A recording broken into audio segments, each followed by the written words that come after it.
Então, bom dia a todos, oficialmente. Eu sou a Crisley, sou doutoranda em Educação pela Universidade Federal do Mato Grosso do Sul, e hoje eu vou estar encerrando o ciclo de palestras promovidos pelo Grupo de Pesquisas Formação e Cultura na Sociedade Contemporânea do FORP, liderado pelo Dr.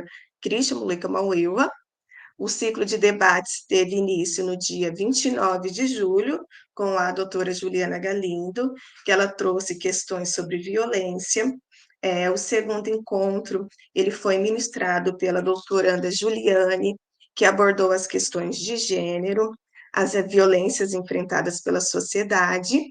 E já no nosso terceiro encontro, tivemos a doutoranda Cíntia, ministrando as questões do racismo e educação. E nesse nosso penúltimo encontro foi realizado semana passada, no dia 10 de agosto, com a doutoranda Talita, trazendo a questão da literatura e educação. E hoje eu, Crisley, juntamente com os meus colegas, a Bruna e a Joaquina, estaremos falando sobre infâncias e educação. Então, eu vou estar trazendo o livro que foi estudado, ele tem como título Antropologia da Criança, é da pesquisadora Clarice Cole. A autora, ela trabalha com a antropologia da criança desde a sua graduação.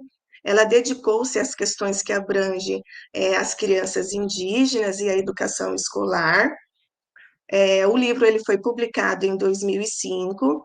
Ele está escrito em uma linguagem bem sucinta, é um livro curto, porém ele traz questionamentos sobre os ciclos de desenvolvimento que são supostamente universais da criança.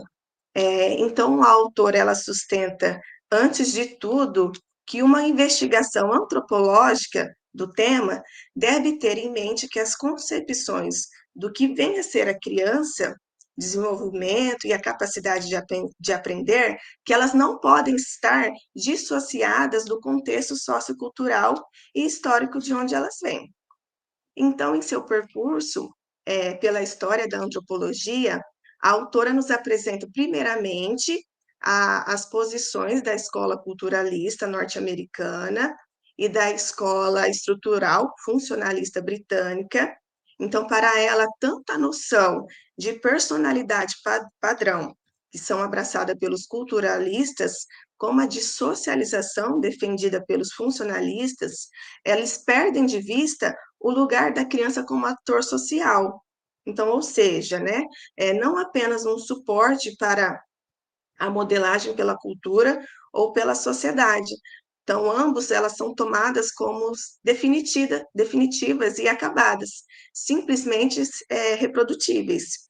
Então, a autora, ela durante todo o decorrer do seu texto, ela vai insistindo na necessidade de superarmos efetivamente essa visão da separação do mundo das crianças com o mundo dos adultos. E é a partir da década de 60, que através dos questionamentos da própria antropologia, permitiu uma mudança no pensamento em relação às crianças. Então, revendo seus conceitos fundamentais, como cultura e sociedade, a autora, ela permitiu que estudássemos a criança de maneiras inovadoras. Então, a cultura, que é vista como um sistema simbólico e o contexto social como um conjunto de relações e interações entre os indivíduos, eles alteram significativamente o olhar metodológico sobre a infância. Então, a cultura ela deixa de ser vista, né, como estática ou como algo empiricamente observável, e ela passou a entender que a cultura só existe na relação.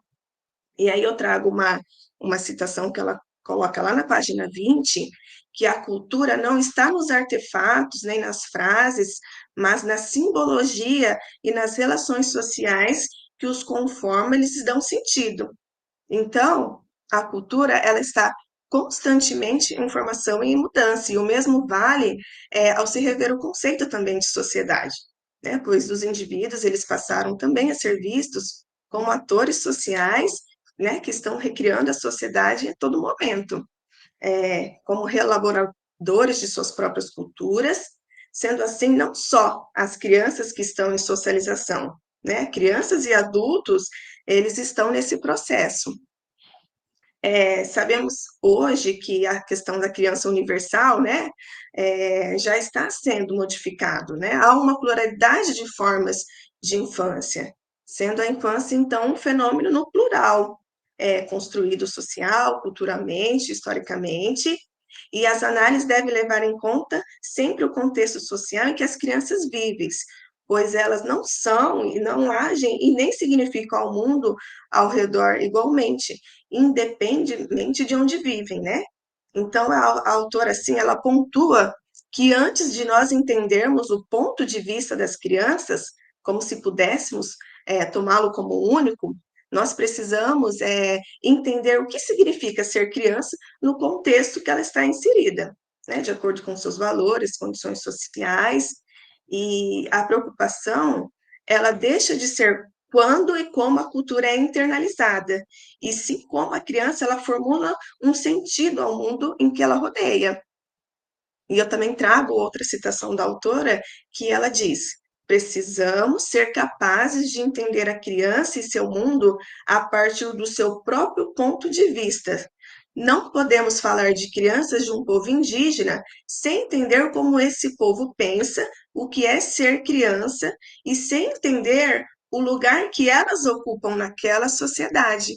O mesmo vale para as crianças nas escolas de uma metrópole.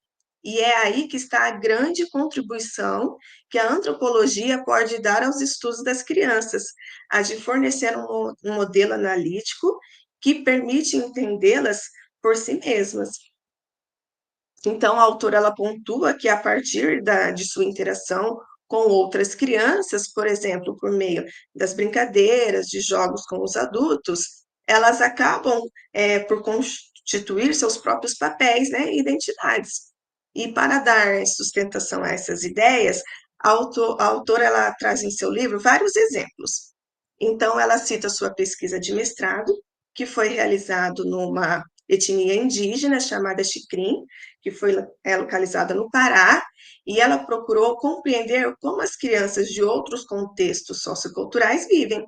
Então, ela utilizou da pesquisa etnográfica, ela percebeu que elementos peculiares dessa etnia, como a construção de um novo corpo, a relação com o choro da criança e os sonhos, as pinturas corporais, permitiram a compreensão do que significaria ser criança para Xicrim, e que a aprendizagem se dava na observação cotidiana das atividades dos adultos, por meio de um aguçamento de sentidos, como a visão e a audição. E aí ela também coloca um outro exemplo, que são os do Saramacá, do Suriname. É um grupo quilombola, estudado por Richard, e ele destaca uma forma fragmentada de transmissão de conhecimento, que exige das crianças que elas produzem suas próprias sínteses, né? Então, ela também trouxe outro exemplo, que são os meninos de rua, da cidade de São Paulo, que é retratado no livro de Maria Filomena Gregori, e ela aponta a configuração na experiência da constante circulação pelo espaço urbano, de um conjunto particular de regras e códigos. A autora ainda, ela fala no cuidado que deve ter na utilização do termo culturas infantis, para que nós não caímos na repetição do mesmo erro, né, da cisão entre o mundo das crianças e o mundo dos adultos, como se fossem culturas separadas. Então, a gente precisa promover a comunicação entre esses dois mundos, que na nossa sociedade são concebidas, né, em descontínuos. E de acordo com a autora, a antropologia, ela se consolida como uma ciência responsável por estudar um fenômeno existente na sociedade, levando, né, em consideração o seu contexto social e cultural. Então, por isso que a antropologia, ela apresenta uma própria, um método, né, na coleta de dados, que, sobretudo, conhecido como a pesquisa etnográfica, né, considerados adequados ao estudo das crianças, e a chave para entender o processo de participação na vida social delas. Então, isso porque apenas as crianças que elas podem nos dar acesso ao que elas sabem, aquilo que pode nos fornecer elementos para uma compreensão analítica mesmo, que não pode ser obtido se não for por elas, né? Então, eu trago uma citação dela na página 10, que ela fala que, usando-se da etnografia, um estudioso das crianças podem observar diretamente o que elas fazem e ouvir delas o que elas têm a dizer sobre o mundo. Então, como em qualquer outra pesquisa, é necessário a gente ter estratégias em campo, né? Estratégias de aproximação com o nativo, pois assim como nós negociamos com os adultos, negociamos também com as crianças. Isso porque nós partilhamos também dos desafios, né, da disciplina da antropologia, os problemas de negociação, como em qualquer outra pesquisa. E na página 7, a autora ela coloca que a diferença é que levamos as crianças a sério. Nós precisamos ouvi-las a sério, pois ouvir as crianças é completar uma percepção de mundo que ficaria efetivamente incompleta se só ouvíssemos os adultos. E aí eu trago também o autor Gilberto Velho, ele não está no livro, mas achei importante colocar que ele fala que é preciso transformar o conhecimento exótico em familiar e o conhecimento familiar em exótico. Então, a gente precisa estranhar o familiar, né? Porque muitas vezes nós naturalizamos as nossas ações no meio em que vivemos. Então, é como se diz, né? A gente vê, mas não vemos, né? De toda aquela rotina que nós vivemos. Então, ele fala que a gente precisa estranhar o familiar. E ele fala que isso só é possível se colocarmos no lugar do outro, relativizando, ou seja, né, sair dessa posição etnocêntrica e buscar o ponto de vista do outro, né, dar prioridade ao discurso do outro, sendo necessário né, reconhecer a diferença e assim captá-la. E aí, por que eu coloco uma questão? E por que temos tantas dificuldades em levar a sério as falas das crianças? Né? E a autora, durante o decorrer do seu estudo, ela fala que nós temos essa dificuldade porque nós temos dificuldade em reconhecer como sujeitos legítimos das pesquisas, tá?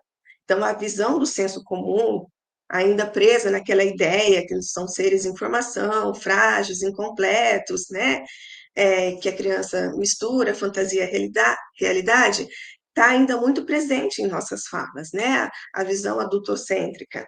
E aí, por isso que nós temos tanta dificuldade em levar a sério suas falas. Então, sendo assim, o que importa é o que os nativos eles estão nos dizendo, né? O que as crianças elas nos contam. E aí, só aproveitando para falar um pouquinho, que a minha pesquisa tem esse objetivo de ouvir as crianças, e quando eu estava fazendo o estado da arte, em uma dessas pesquisas, uma das pesquisadoras, ela pesquisou as crianças em uma favela, e ela foi ouvi-las em São Carlos. E as suas falas dessas crianças eram que elas faziam besteirinhas, né? E desculpa se eu for grosseira em falar, mas na pesquisa ela coloca que as crianças falavam que elas viam suas mães dando frequentemente, e que isso era a fala das crianças, né? E as crianças traziam que frequentemente elas faziam besteirinha entre seus pares, entre os mais velhos, e que essa questão, né, sobre sexualidade, foi colocada, como se diz, foi questionada se as crianças estavam falando a verdade ou não, quando elas falavam que faziam besteirinhas, né? E aí a pesquisadora ela coloca que o importante não é saber se é verdade ou não, e sim conhecer o mundo que essas crianças vivem, né? Essa cultura que ela estava pesquisando. Então, dando continuidade, eu coloco que nós levamos as crianças a sério quando ouvimos e olhamos as crianças, né, seriamente, como sujeitos legítimos das pesquisas, né, como produtoras de conhecimento, engajadas em interações sociais, com a capacidade de ação no mundo, e assim como os adultos o são. E para concluir, eu ressalto que a importância na obra de Clarice Coa é no sentido de indicar a relevância de entender mais as vivências e os contextos em que as crianças estão inseridas, não só na dimensão etária, mas também geracional, articulada às dimensões de gênero, classe social, né, raça, etnia, enfim. E que a gente consiga descentralizar o olhar do adulto para entender pela fala das crianças, né, os mundos sociais e suas culturas. E aí eu finalizo essa explanação do texto lançando a seguinte questão: será que conseguimos captar suas vozes justamente no lugar onde ela costuma ser mais reprimida, né? Que seria a escola. Então, como o nosso ciclo de debates fala muito sobre violências, né? O tema violência e educação, e a escola é o lugar onde a criança é mais reprimida, né? Então, acontece aquela violência simbólica. Então, para a criança brincar, se ela ficar boazinha, ela vai brincar, né? Então, tem todo esse contexto que é frequente na vida da criança.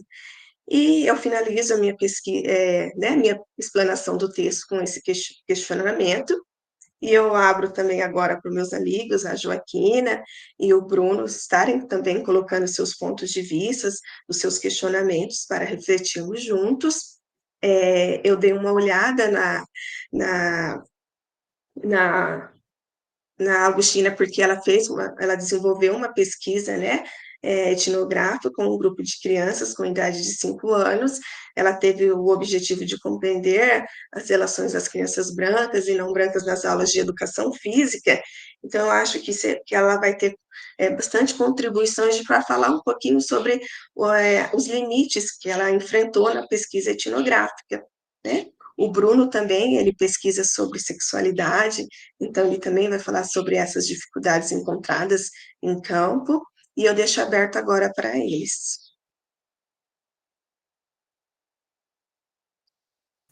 Obrigado Posso. por dizer, Bruno e Joaquina, cada um, se vocês não se organizarem em conjunto, de repente cada um fala uns 5 minutos, né? E depois a outra pessoa fala, daí a gente abre para o debate geral. Então tá. Posso começar então, Agostina? Dale nomás, Bruno. Então Ese tá. después. Bom dia, pessoal, mais uma vez. Agradecer a Crisley pela explanação do livro.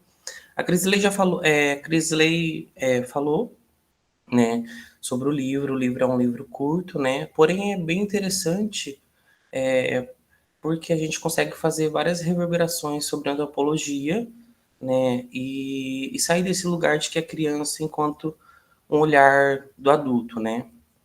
E o livro traz da gente inserir no lugar de se conhecer, e no decorrer do livro a autora mesmo traz essas experiências que ela trouxe com os povos indígenas, que ela trabalhou com os povos Xikrin. Então, na verdade, eu fiz algumas anotações, mas a gente pode, no decorrer da discussão, ir comentando. Mas eu queria comentar sobre a cultura infantil, que ela fala, que ela traz sobre a cultura infantil nos diálogos onde entre si elas criam, inventam brincadeiras. E será que a gente pode, como que eu posso dizer isso? A autora traz nos livros diálogos e culturas sobre as crianças, onde entre si criam, inventam brincadeiras ou ensinam. Podemos chamar isso de cultura infantil, ou poderíamos considerar isso tão potente quanto. E ela diz também que a criança não sabe menos, ou ela sabe outra coisa, através do viés dela. Então, será que a subjetividade da criança, a subjetividade infantil, está sendo valorizada? Destacando que as crianças interpretam e dão sentido de acordo com as próprias vivências dela? São algumas anotações que eu vim anotando para discutir. E aí também, já lá no meio do livro, tem uma parte que ela fala sobre as crianças, os meninos sair para caça para caçar passarinho e entregar para as meninas como uma oferta, né? Então, isso aí me lembra muito a parte do jogo simbólico que as crianças fazem na sala de aula, né? Que acontecem diariamente, que as crianças reproduzem isso dentro da sala de aula, né? Onde a criança aprende cultura e modificam essa cultura diariamente. E também tem a questão dos brinquedos, também que ela fala, os brinquedos totalmente estereotipados, que é uma grande X da questão.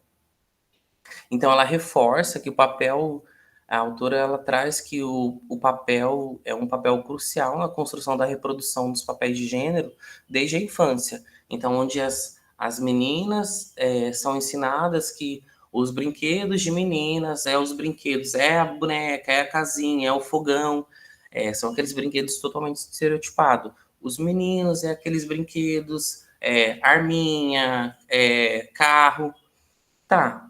Mas esses brinquedos, mas a mulher também a mulher vai tirar a habilitação, a mulher vai, os meninos também moram em casa, tem tudo isso. Então, esses brinquedos são, para as crianças, esses brinquedos são ferramentas de socialização que contribuem para a internalização das normas de gênero. Então, às vezes moldando o comportamento e aspirações das crianças. Então, um exemplo disso que eu posso dizer, eu até coloquei uma pergunta, eu coloquei assim até uma pergunta para a gente debater. Como que a gente pode lidar com esse grupo misto de crianças, onde algumas são totalmente estereotipadas, onde os meninos só brincam com carrinho, meninas de boneca, e outras totalmente fora do contexto, se misturam para brincar juntos em tudo e ainda lidar e em tudo como a gente lida com as famílias perante essas situações, porque em casa eles são moldados a brincar com essas coisas com os pais, né? Esses brinquedos estereotipados e chegam na escola, porque a gente que está dentro da escola, a gente vê essas crianças porque dentro da escola não tem essa questão do que é o brinquedo do menino, o que é o brinquedo da menina, né? Então, a gente vê muito isso. Então, eles vêm com esse estereotipismo dentro de casa, dos pais, muitas vezes, né? Então, como que a gente pode lidar com isso? Então, é bem complicado. E eu acho que e também eu também anotei aqui sobre que também não é o assunto principal que ela fala no texto, mas eu acho que é interessante a gente comentar que é sobre o aborto também, que a gente pode discutir depois, que não é um assunto principal, mas também acho que é de extrema importância a gente poder comentar depois, abrir para debate. É isso. O China puder falar. Gracias, Cris, gracias, Bruno. Bueno, qué agregar.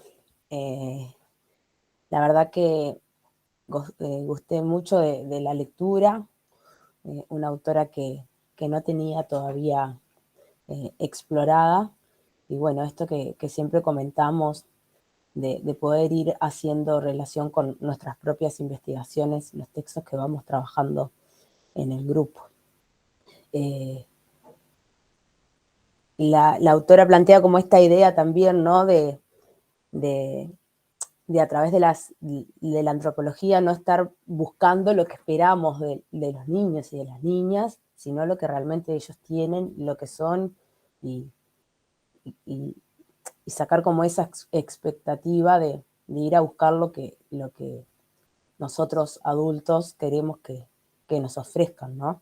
Poder ingresar realmente en el mundo de los significados que ellos les dan a sus relaciones y poder entenderlas desde su punto de vista y no desde lo que nosotros esperamos que allí suceda. Y cómo eso se convierte en un gran desafío, ¿no? Teniendo como a los niños desde el punto de vista considerándolos sujetos reales, sujetos sociales, sujetos de derecho, y no como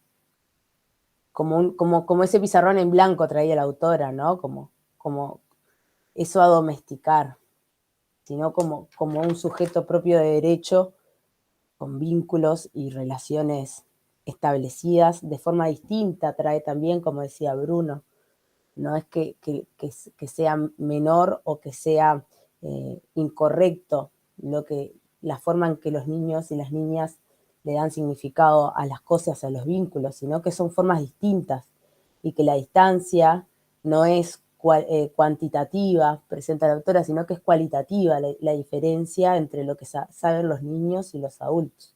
La diferencia está en la significación, ¿no?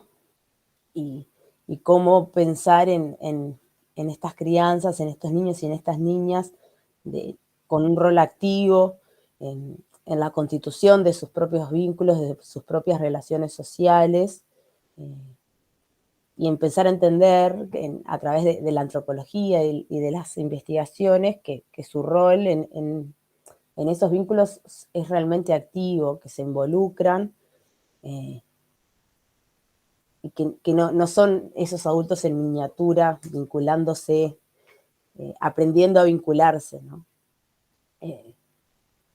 Plantea mucho esta necesidad de reconocer ese papel activo y reconocer que son productores de cultura y no reproductores o no sujetos que reciben y ejecutan, sino propiamente productores, ¿no? Ella plantea esto de no solo son productos de la cultura, sino que también la están produciendo permanentemente en paralelo al mundo adulto. Y no sé qué estaría quedando como pensar, pero la importancia de entender el significado que formulado por los niños con sus experiencias propias,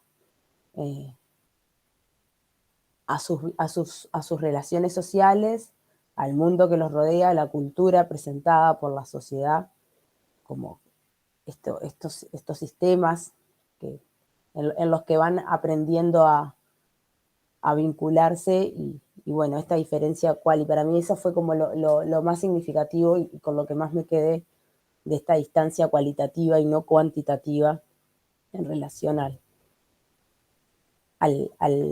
vínculo con los otros y con el mundo. No sé, Cris y Bruno, si consideran que queda ahí algo como para agregar. El texto, la verdad que es sumamente ameno de leer. Pensar también como la etnografía, ¿no? Esto que traía Cris. Mi investigación aún está por arrancar, la estoy por empezar, sí.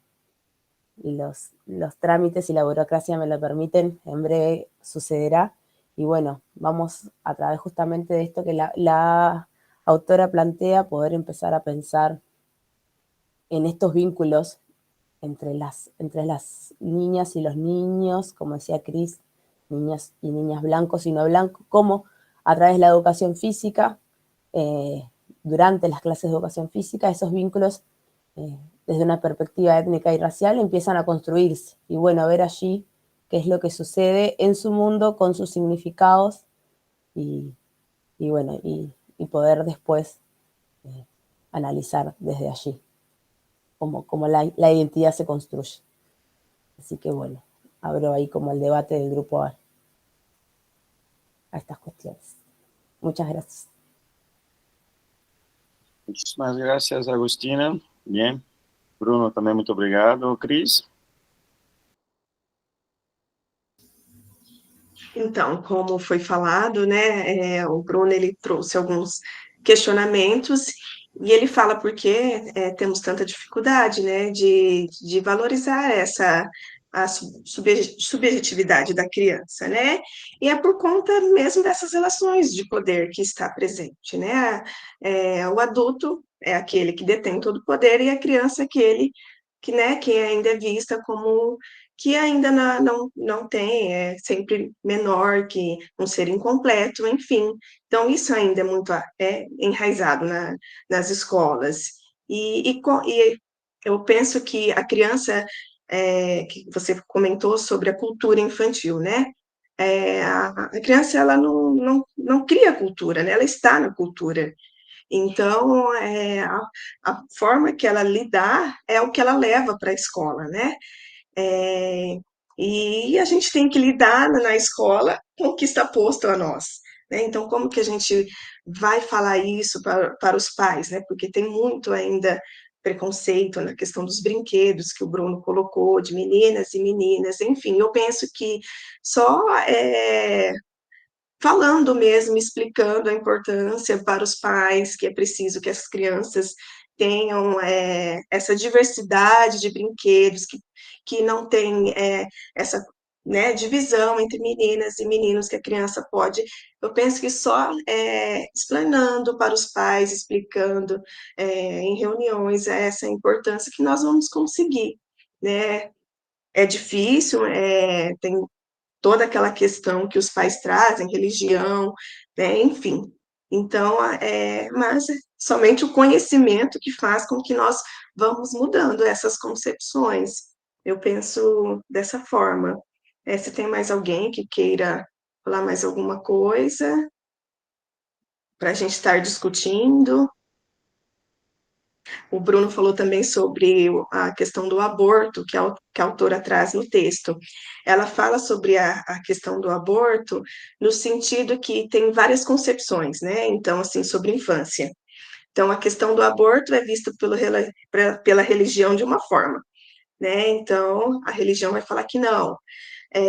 Nos termos jurídicos, vai falar outra coisa. Então, cada um vê o aborto, defende de uma forma, né? Então, vê a infância também de uma forma, por isso que ela trouxe a questão do aborto, para dizer que existe várias concepções de infância, cada lugar vê a infância né, de uma forma, entende ela da sua forma, né, da cultura que está posta ali. E aí, se alguém que tiver mais alguns questionamentos, a gente pode estar discutindo, conversando.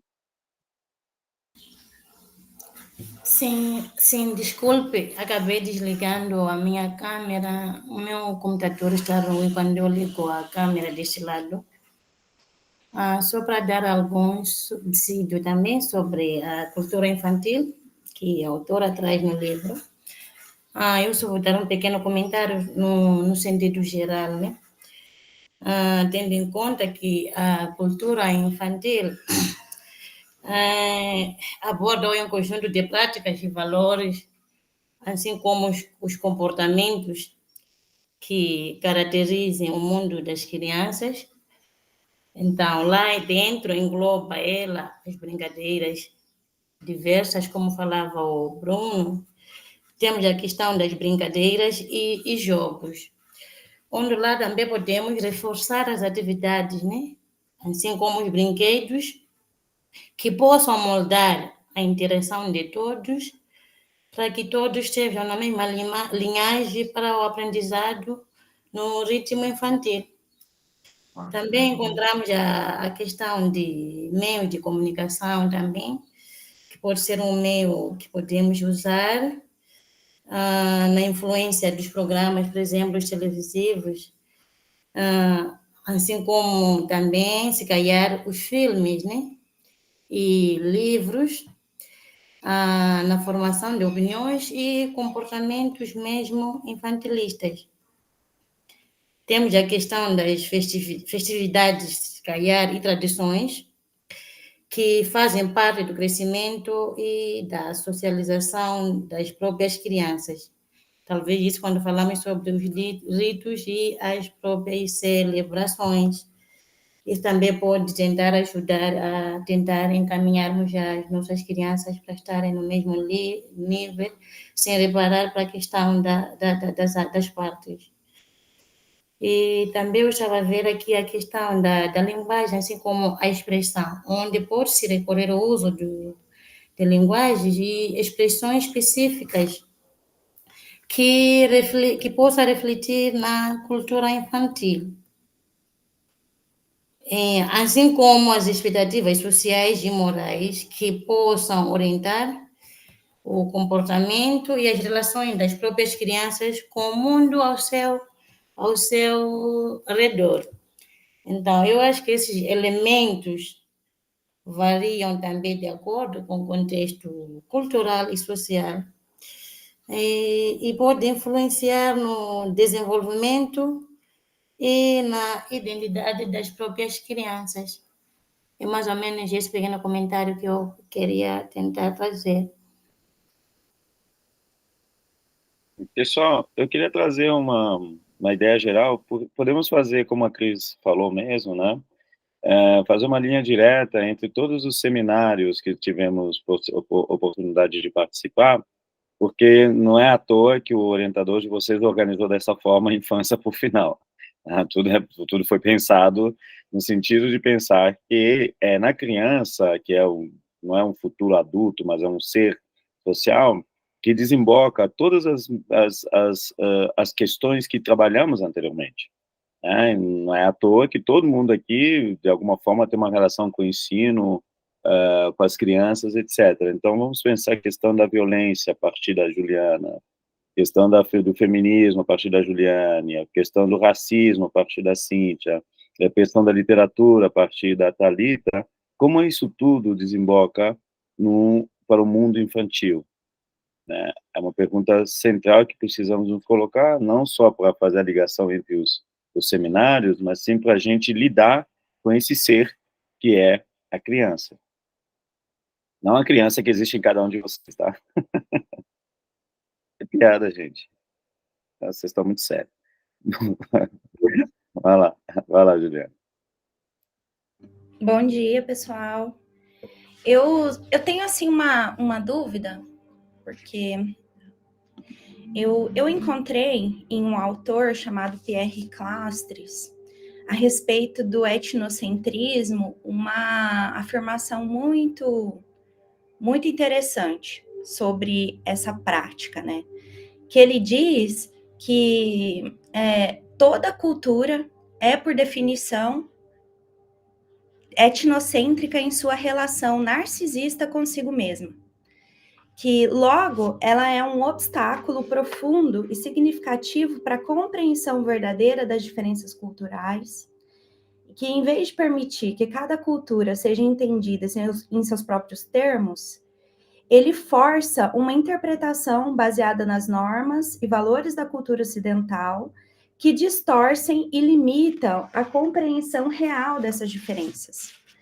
Então, o que vocês compreendem a respeito disso, né, para usar o etnocentrismo Eu pergunto porque eu fiz essa... eu estava considerando, né, essa pesquisa etnocêntrica junto com os colegas na universidade, e aí a gente está falando sobre esclarecimento, sobre o mito do esclarecimento, a dialética do esclarecimento, nesse sentido dialético entre o que ele é e o que ele realmente é, né, o que ele aparenta ser e o que ele realmente é para a sociedade. E aí, com essa definição do etnocentrismo, eu me peguei pensando até que ponto ele também não é uma forma de impor, né, a partir da nossa perspectiva da nossa perspectiva, impor nossos valores para definir uma cultura que a gente não faz parte, né? Por exemplo, a infância. Ou então, tentar entender uma outra perspectiva, né? E eu fiquei realmente incomodada com essa definição, né, da etnocentricidade, e eu queria trazer aqui para o grupo para a gente poder discutir como é que a gente pode entender isso para discutir essa cultura, para discutir aquilo que a gente entende de cultura e para poder,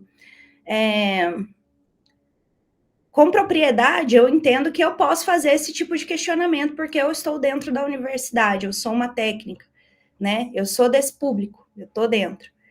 Mas, e quando a gente leva isso para um campo que não é o nosso, né? De que forma que aquilo que a gente compreende não vai ser uma interpretação baseada naquilo que a gente entende, nisso que o Clastres falou, porque ele é um antropólogo que propõe uma antropologia política, para além da antropologia social, e questiona a definição de poder em sociedade, né? O que é poder, como é que a gente pode ser, como é que pode ser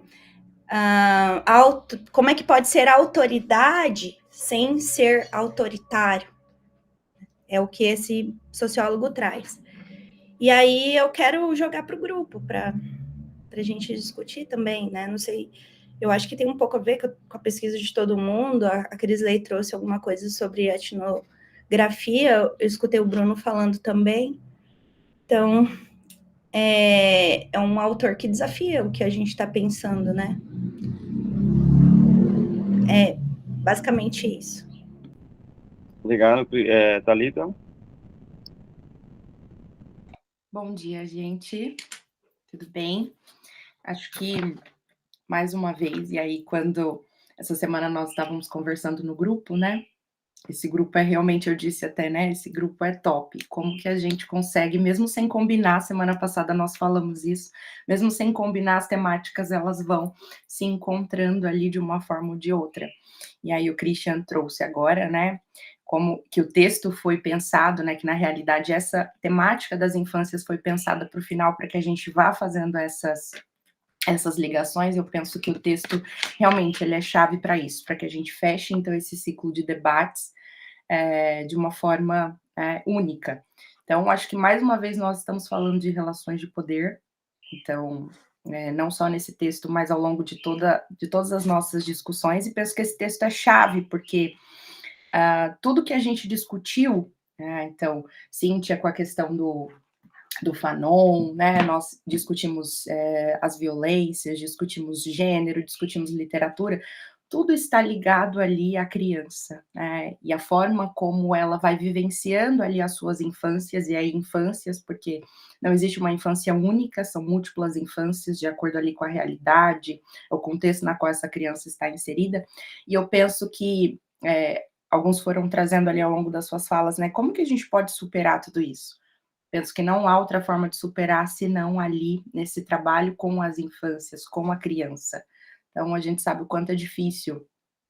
Nós podemos pensar ali em formação de professores, porque acho que os professores carecem, né, desse tipo de formação, até por isso que as crianças não são tão escutadas, né, não há essa escuta das crianças, mas penso que para que nós possamos, então, transformar essas relações, colocar a criança num lugar diferente do qual nós vemos como elas estão hoje, esse trabalho precisa começar na infância. Então, o que nós discutimos aqui sobre racismo, o que nós discutimos aqui sobre violência, o que nós discutimos sobre gênero, tem que partir, né, ali, enquanto educadores, dessa nossa relação com as crianças em sala de aula. Não acho que, se não for na infância, em que outro momento nós vamos fazer isso, tá? Eles são, a gente costuma subestimar, né? São seres ali, estatura menor, tamanho menor, e nós somos sempre ali maiores que eles. Então, essa relação de dominação está também nisso. Os adultos são sempre colocados ali como superiores, não só pela sua estatura, pelo tamanho, mas sempre colocados ali como superiores, e as crianças, então, estão sempre nessa relação de dominação.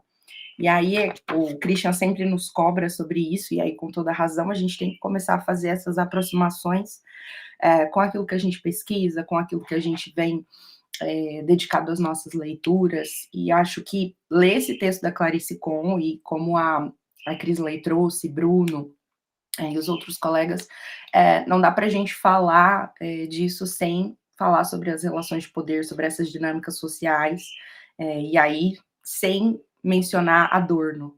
Então, acho que à medida em que eu fui lendo, eu fui fazendo essas relações e percebendo que as crianças, elas estão muitas vezes em uma posição ali de vulnerabilidade em relação aos adultos, e que isso vai se manifestando de várias maneiras ali diferentes e sutis, até muitas vezes, nas suas ali interações diárias. E o Adorno traz muito isso para a gente, de que essas relações de poder, elas são intrínsecas ali à sociedade, e que essas estruturas sociais, elas vão moldando, né, essas experiências individuais. Então, quando a gente pensa na educação, as crianças, elas são frequentemente tratadas como receptáculos de informação, né?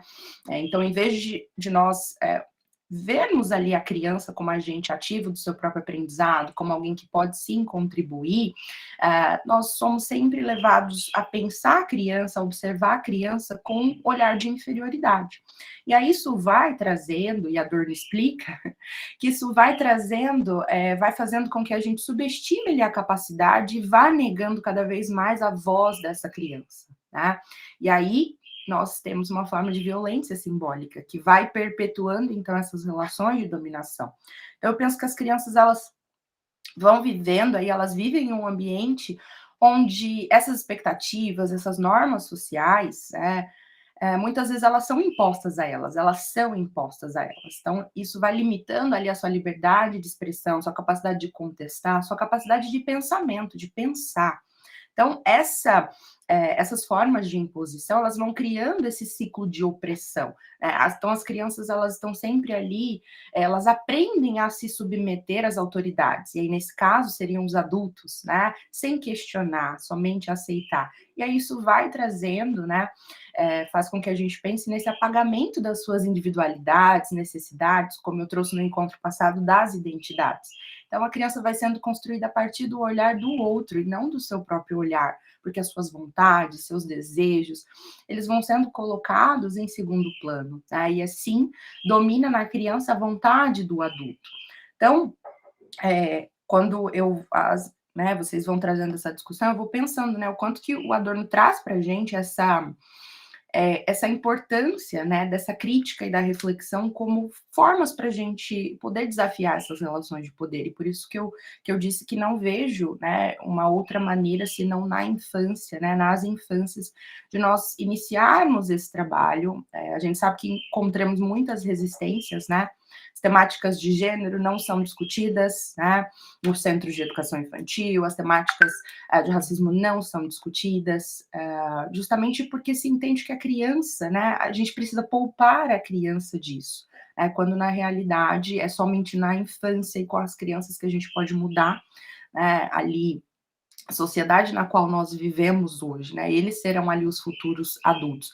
Então, acho que é importante a gente reconhecer que as crianças, elas têm esse direito de serem ouvidas, de participar ativamente das suas experiências, e é necessário que a gente desmantele ali, que a gente comece a pensar, e aí é na infância, essas estruturas opressivas que vão nos cercando. E é claro que eu fui fazendo relações com a obra que eu apresentei, né, na semana passada, relacionando isso com a literatura, que é o que eu tenho me dedicado aí a pesquisar. Então, na semana passada, para quem não estava aí, eu trouxe um pouquinho da obra A Metamorfose, do Franz Kafka, e aí já estou finalizando, mas não podia deixar de mencionar. E penso que a obra, ela traz, sim, muitas questões, né, ligadas à infância. Como eu disse, é uma metáfora, né? A transformação ali do Gregor em um inseto é uma metáfora, né? E penso que a gente consegue olhar para as infâncias, para a criança a partir da obra, porque a obra vai trazendo para a gente essa falta de compreensão, essa falta de escuta, que pode levar a formas de violência, que vão afetando ali a identidade dos sujeitos, o seu desenvolvimento, né? E nesse caso, para que nós possamos pensar nas crianças. Então, na obra que eu apresentei a semana passada, o Gregor, ele vai trazendo ali, ele vai experimentando uma sensação, uma transformação que não apenas altera a sua forma física, mas isso também altera ali o seu interior, e isso vai gerando um isolamento brutal que a gente percebe. Então, a falta da empatia da sua família, que nesse caso representa a sociedade, e aí quando a gente coloca a criança no lugar ali do Gregor, a gente percebe essa relação com o adulto, ele começa a se perceber incapaz ali de reconhecer a sua humanidade após a metamorfose, e quem está ao seu lado também ao seu redor. E isso, penso que reflete uma violência que é, sem dúvida, devastadora. Então, essa alienação, essa incompreensão, eu penso que elas são, né, sim, uma forma de violência simbólica. Nesse caso da obra, a individualidade do Gregor, as necessidades, elas são desconsideradas. E essa relação, essa dinâmica, ela pode ser paralela a essa experiência de muitas crianças que não são ouvidas ou reconhecidas em suas necessidades, nas suas emoções, nos seus desejos. Então, quando a gente ignora as vozes das crianças, elas se sentem, sim, desvalorizadas, o que vai resultando ali em sentimentos de insegurança, ansiedade, em casos até extremos de violência contra si mesmos, né? Então, essa semana aqui nós tivemos um jovem, né, aí já não é uma criança, mas nós tivemos um jovem de 15 anos que se suicidou. Então, assim, é preciso que a gente pense nessas questões. Então, carece, né, há uma falta muito grande de um espaço seguro para que essas crianças, elas expressem suas emoções, suas vivências, e isso vai resultando aí em outros comportamentos, né, justamente pela forma como essas crianças, elas não são vistas e não são ouvidas. E aí eu penso que, já estou finalizando, para dar espaço para os outros colegas, mas que são muitas questões que vão deixando o Bruno, né, pesquisa a questão da sexualidade. E aí, Bruno, eu penso que, mais uma vez, não é puxando sardinha, mas eu acho que a literatura, ela tem, sim, pontos onde a gente precisa contestar. Existem muitas obras que reforçam comportamentos, estereótipos, mas quando você traz essa questão da separação dos brinquedos, penso que a literatura pode ser fundamental aí para que a gente supere essas categorias rígidas dos brinquedos femininos, masculinos, os papéis que são atribuídos a cada uma das figuras. E é preciso que a gente vá desafiando essas normas tradicionais. Então, existem hoje muitos contos, romances, não tanto quanto deveriam, né, existir, mas onde a gente consegue ver personagens que desafiam essa norma, né, esse padrão. Então, quando a gente trabalha isso, e aí, novamente, desde a infância, a gente consegue trazer temáticas como essa, como a questão de gênero. Então, a literatura também tem esse poder de desmantelar esses estereótipos de gênero. E aí eu tenho duas obras, Menina, Menina, da Ruth Rocha, né? Então, é uma protagonista, é uma menina, ela é aventureira, destemida, então ela se envolve ali em atividades que são frequentemente associadas às figuras masculinas, e aí é importante, né, a partir dessa obra a gente consegue trazer ali para as crianças vários questionamentos. Tem também, de Ana Maria Machado, o livro dos Piratas, se eu não me engano. Então, são vários personagens que vão desafiando essas normas de gênero, né? Então, dentro dos piratas tem tanto meninos quanto meninas, que são destemidos, aventureiros, né? É preciso que a gente desconstrua isso também. E, mais uma vez, aí finalizo, penso que não há um outro lugar, senão na infância, com as crianças, que a gente pode fazer isso. Falei demais. Não, muito bom te ouvir. Tem uma boa articulação intelectual e não é cansativo, né? Assim como eu vi a Juliane também, quando traz o Pierre Clastres, Juliane, ele está dialogando com a antropologia básica, de fato, com Malinowski, né? Porque quem conhece a obra do Malinowski sabe que existiu ali um certo etnocentrismo, ver entre aspas, o selvagem, como ele chamava, a partir do seu ponto de vista. Então, isso é uma crítica decorrente dessa etnografia clássica. Então, tem razão, trazendo a ideia que você trouxe, Juliane, para pensar os estudos da infância, é sempre um cuidado que temos que ter, por isso que eu sou empolgado com todas as pesquisas de vocês, tá, gente? Hoje não posso mais dizer que quem não fizer eu vou fazer porque estou com outras coisas agora. Mas a pesquisa da Crisley, ela é fundamental porque desafia ela mesma enquanto pesquisadora. Como você pode estar dentro de um contexto escolar de crianças em silêncio, só para ouvir as vozes das crianças, e disso tirar uma tese? É foda. Desculpa, pessoal do YouTube. Mas é difícil você conseguir fazer isso, né? Então, por quê? porque você tem que abrir mão do seu etnocentrismo de adulto para pensar o outro enquanto sujeito produtor, sim, de cultura. Mas que cultura é essa que nós não reconhecemos ou que nós queremos só validar a partir do nosso ponto de vista? Então, isso tens razão, né? Acho que talvez Juliane pode passar a referência do Pierre Caster aí para aqui para a gente, né? Tentar balizar isso. O Crisley foi uma sacada muito boa quando você disse do Gilberto Velho, Gilberto Velho, o Estranhão Familiar, né? Isso tem que estar presente nas nossas pesquisas, especialmente para quem está na escola. Aqui a doutora, né, Juliana? A doutora está aí no colo.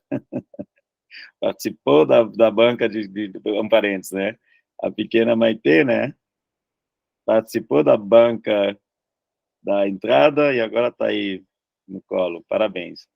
Tinha 10 dias de nascida, já está com quase 4 anos. Isso, já é doutora, pronto. A nossa doutora mais nova. Enfim, quando você tem o estranhão familiar, significa necessariamente como está inserido num contexto conhecido demasiadamente, mas mesmo assim você tira algo novo, algo não explícito ou não explicitado de forma como nós queremos, né? Ou seja, uma outra forma de pesquisa do que fazer entrevista. Acho que é uma boa tese. Quando a gente tem dificuldade de fazer pesquisa, entrevistas com as crianças, ouvi-las sem perguntar talvez seja uma boa saída para captar em alguma dimensão, como a Thalita trouxe, Adorno, em alguma dimensão a realidade deles. Então, é interessante, Thalita, esse movimento de pensar junto com Adorno, com a castração, vamos dizer assim, em outras palavras, não em termos psicanalíticos, Juliana, mas a pensar a castração da realidade das crianças. Por outro lado, o próprio Adorno e o Walter Benjamin, eles também vão trazer assim, a gente deve reconhecer nas crianças também os futuros nazistas, né? Aquelas brincadeiras de mau gosto, aquelas brincadeiras de chacote do outro, etc. Então, de novo, não pensar na infância ou nas infâncias como um mundo idílico, de que ali só vai sair coisa boa, né? Saímos com o nosso inominável ex-presidente, por exemplo. Ele foi uma criança, algum dia. O Lula foi uma criança, diante do comentário que ele fez da Venezuela, não precisava ele abrir a boca para falar aquilo. Várias coisas sobre Venezuela. Então, nesse sentido, fazer esse tensionamento da infância como lugar da possibilidades outras, mas também como lugar de criação de continuidades desse mundo que vivemos, também é fundamental. Para isso, a Daiane também, a gente já estudou aquele texto da Hannah Arendt, Daiane, me ajuda a lembrar qual é o texto. Isso na cultura, não.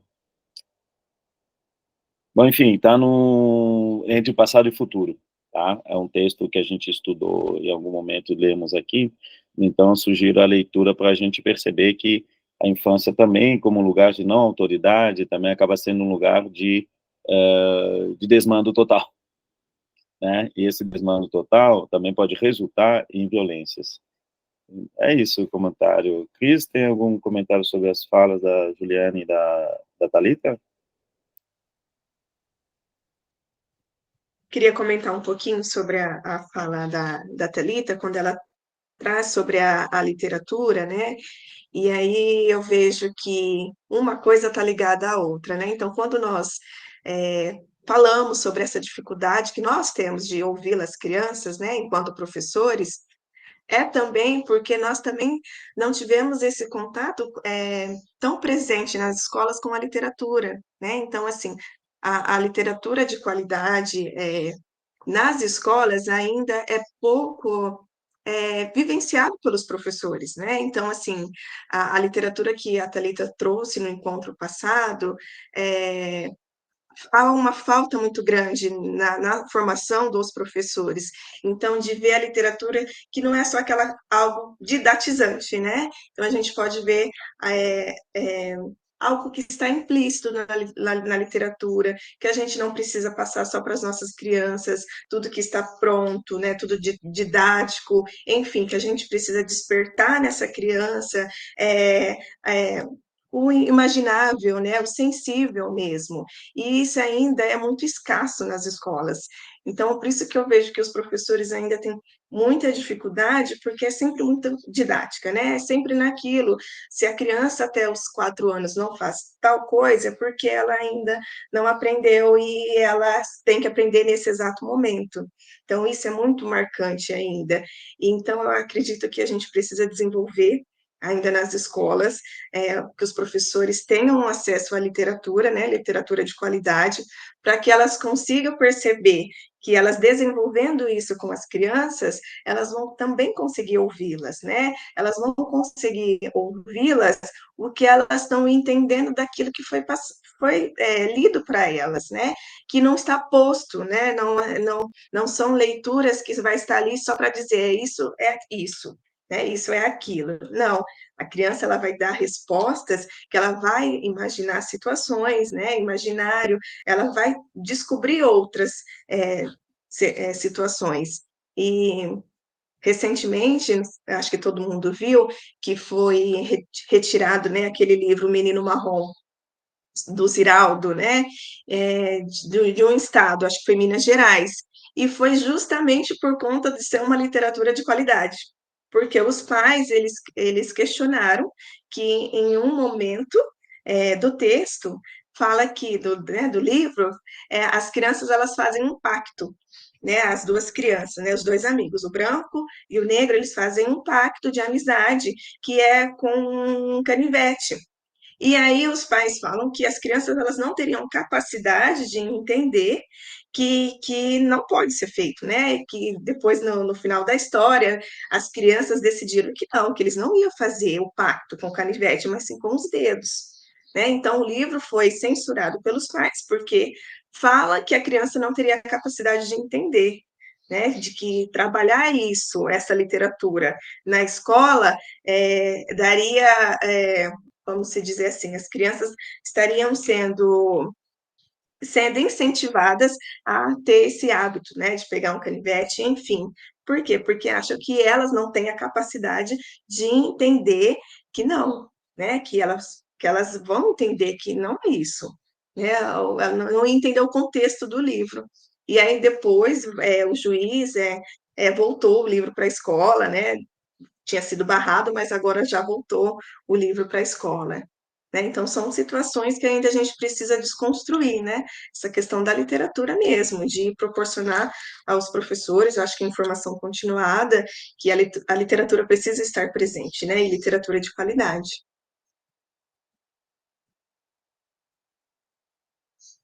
Mais alguém quer comentar alguma coisa?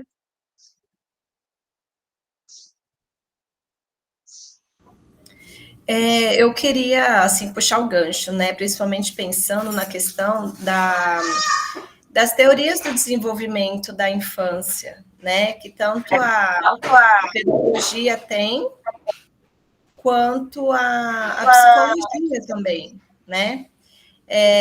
E aí, quando a gente começa... microfone, por favor? Está dando eco.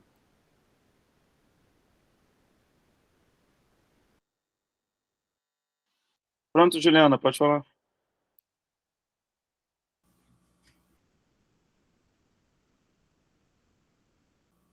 Consegue me escutar agora? Sim?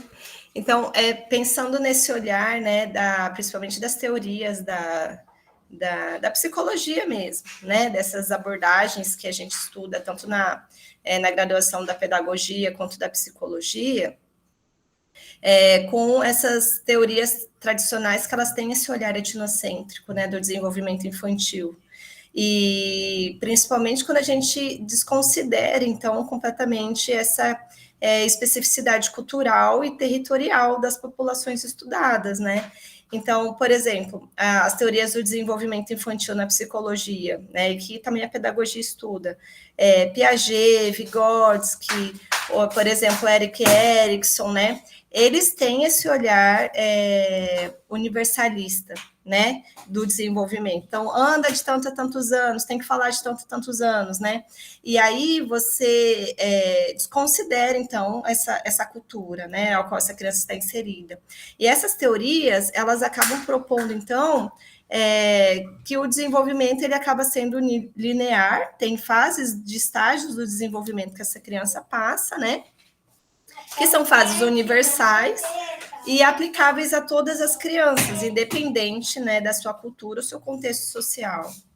E aí vem sempre aquela discussão e a crítica, né, desses diagnósticos precoces e desses diagnósticos em 15 minutos que você leva essa criança, porque o professor, dentro da sala de aula, ele, olhando para uma criança, ele já identifica algum transtorno, né, do desenvolvimento. E aí, quando nós nos inserimos dentro desse ambiente, claro que a psicologia também tem culpa com relação a isso, né, principalmente na questão das avaliações e dos testes psicométricos, né, que no início ali da psicologia, que veio com esse olhar mesmo, para categorizar, para classificar, né, acabou segregando, então, as crianças da normalidade e da normalidade, né, o que é normal, o que não é normal, o que é saudável, o que não é saudável.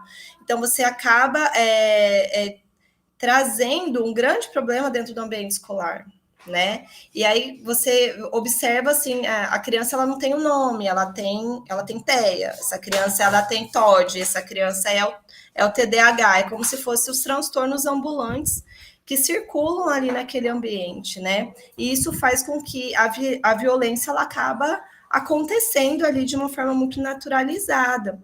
Então, quando a gente começa também a trazer para dentro da academia esses tipos de textos, que são textos formativos, isso acaba também rompendo com essas abordagens teóricas. Sim, são importantes para a gente poder ter o conhecimento, né, do que o Piaget ele propõe essas fases do sensório motor, pré-operacional, operacional concreto, operacional formal, o que isso acontece, né, com uma ordem sequencial, a importância também da teoria do Vygotsky para, né, zona de desenvolvimento proximal e tudo mais, mas a partir do momento que a gente traz esse olhar dessa antropologia, desse outra forma de pensar o desenvolvimento, ainda mais aqui na nossa região do Mato Grosso do Sul, né, que nós temos etnias indígenas também diversas, né, você acaba tendo uma outra formação, eu acredito que uma formação de qualidade, né.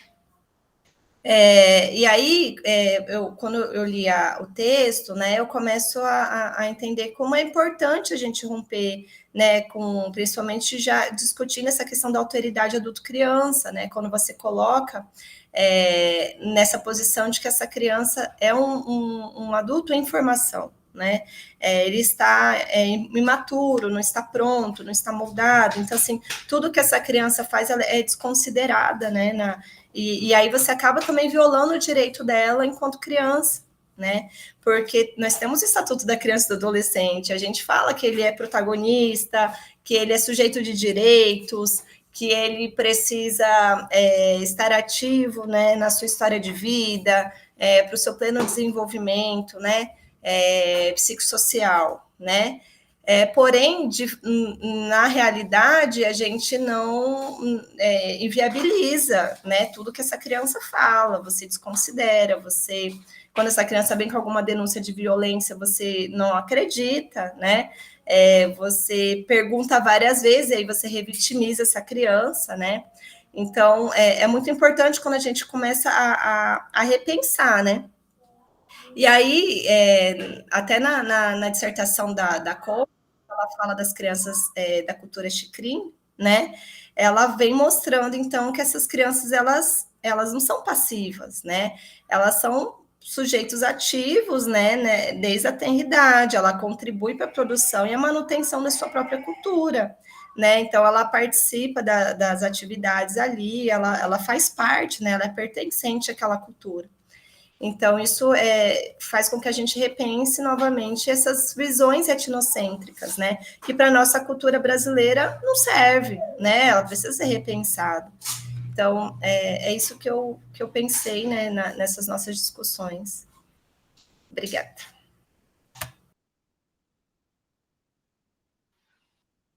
Ninguém me colocou, mas eu estou me colocando aqui no papel de mediador. Cíntia, por favor.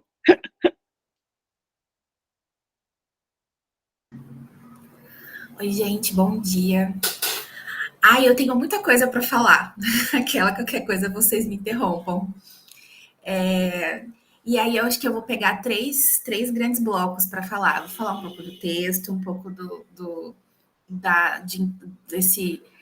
desse fio aí que a gente tece entre todos os ciclos de debates finalizando hoje e um pouco sobre a discussão que a gente está fazendo hoje. Porque aí a Crisley, ela trouxe um texto de antropologia da infância, né? E aí ela pega com o meu coração de pedagoga. Porque, gente, e aí é uma coisa que eu fui fazendo vários ganchos e tecendo ideias mirabolantes na minha cabeça sobre a importância da DOFORP, que aí a gente é um grupo de formação de professores, né?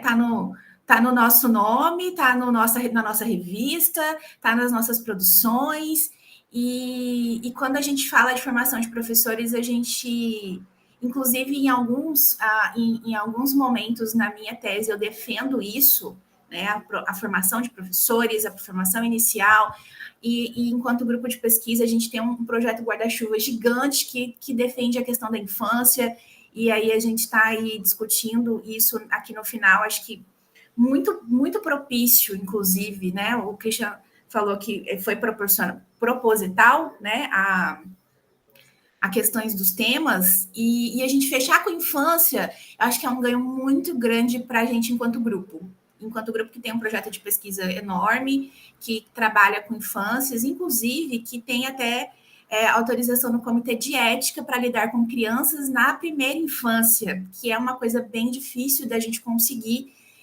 passar, né, no sistema burocrático que a gente tem. E ler a Clarice, eu confesso que nunca tinha ouvido falar sobre a Clarice Corrêa. E fui ler o texto e vejo que ela traz muitas referências de outros autores que eu já li, inclusive violência simbólica foi altamente citada aqui hoje, que é um conceito bordesiano, inclusive sugiro que para vocês que vão usar o termo, tomem conta dele enquanto conceito bordesiano, porque quando ele foi cunhado, né, ele vem ali de uma pesquisa etnográfica que foi feita lá na Calíbia pelo Bourdieu. Então, ele vem e ele questiona justamente isso, a questão de cultura, a questão de representação, e ele cunha esse conceito de violência que ela não é física, ela é oculta, e por isso que ele traz esse nome de violência simbólica. E eu acho que ela dá conta de muitas coisas que a Clarice trouxe aqui. E é um autor que eu conheço por conta da minha trajetória, mas não é um autor com quem a gente conversa muito. E já é a segunda vez que eu vejo o conceito bordesiano aparecendo em pesquisas nossas. Talvez seja interessante para quem vai usar o termo conhecer o conceito, sabe? Deixo essa dica aí para quem vai fazer. A gente fala de violências no modo geral. Eu, por exemplo, quando falo de violências, eu trago uma característica, eu trago literalmente caixinhas que foram criadas por uma instituição que é o IPEA. Então, eu não entro no âmbito de discutir conceitos, mas para quem vai e usar essa nomenclatura em si, dá uma lida em textos dele, porque ajuda demais, tá? E principalmente para quem está aí indo para a questão de pesquisa etnográfica. Ele fez várias pesquisas etnográficas e ele traz muito de questão metodológica, talvez seja interessante. E dá para conversar com Adorno em alguns pontos. Eles não fogem tanto de onde eles bebem em algumas instâncias, sabe? Então, acho que é um caminho interessante, falando em grupo de pesquisa. Falando aqui enquanto pedagoga que me pega, né? Antropologia. Antropologia acho que é uma das disciplinas que eu mais amo, porque foi onde eu me desconstruí enquanto ser humano. Eu não sabia o que era etnocentrismo até eu chegar numa disciplina de antropologia na universidade. Eu não tinha ideia de que a minha visão de mundo e os meus valores e as minhas crenças, elas eram só minhas, e eu colocava o outro dentro de uma caixinha de certo e errado. Então, foi lendo e aprendendo, isso foi muito desconstruído. Eu acho que esse papel da universidade é muito importante. E aí eu tenho que defender o curso de pedagogia da UFMS, sabe? Eu sou a primeira pessoa que bate na UFMS como ela é necessária, mas esse curso, acho que a gente precisa dar um reconhecimento. O curso de pedagogia da UFMS, ele discute incansavelmente a questão da infância. E aí a gente vai para esses lugares dessa criança que ela é um sujeito de direito, ela é um produtor de cultura, e a gente tem professores dentro da universidade que fazem isso brilhantemente, não são nada reconhecidos, inclusive vou deixar um nome aqui, 2 nomes, na verdade, uma da pedagogia, outro da educação física, que é a Constantina Xavier, professora Tina. A Tina, ela vai além, ela não traz literatura para ler para as crianças, ela vai até a escola e a criança produz literatura. E é um trabalho gigantesco, isso é um projeto de extensão, isso não é no caráter de pesquisa. Esses 2 professores, eles não estão ligados a programas de pós-graduação, e eu acredito que é por isso que eles não são tão reconhecidos como deveriam. Cíntia, se me permite, o trabalho. A Tina já está na pós-graduação agora, mas ela é do meu time. Contesta tudo. Estamos lá formando a duplinha. O trabalho dela foi aprovado, o texto dela foi premiado em Cannes, inclusive, um livro infantil dela. Foi apresentado na Grécia, alguma coisa assim, em Cannes, mas o Cannes é França, obviamente, mas foi apresentado num festival, acho que na Grécia, alguma coisa assim. As produções audiovisuais que a Tina faz, porque ela não faz só isso, ela produz cinema com as crianças, e as crianças são produtoras do cinema, ela produz literatura com as crianças, com a história que as crianças escrevem, os curtas, né, porque não são filmes longos, né, a gente tá falando de cinema, mas tá falando de curta. Os curtas que a Tina produz com as crianças, e a produção das crianças, as crianças escrevem um roteiro, as crianças, ela faz o trabalho por trás da produção das crianças, são altamente premiados. E acho que a gente não conhece a Tina o suficiente, sabe? Por exemplo, tem um livro que eu amo, esse livro é um livro que eu levo para a sala de aula toda vez que eu coloco o pé lá. Princesa Pantaneira.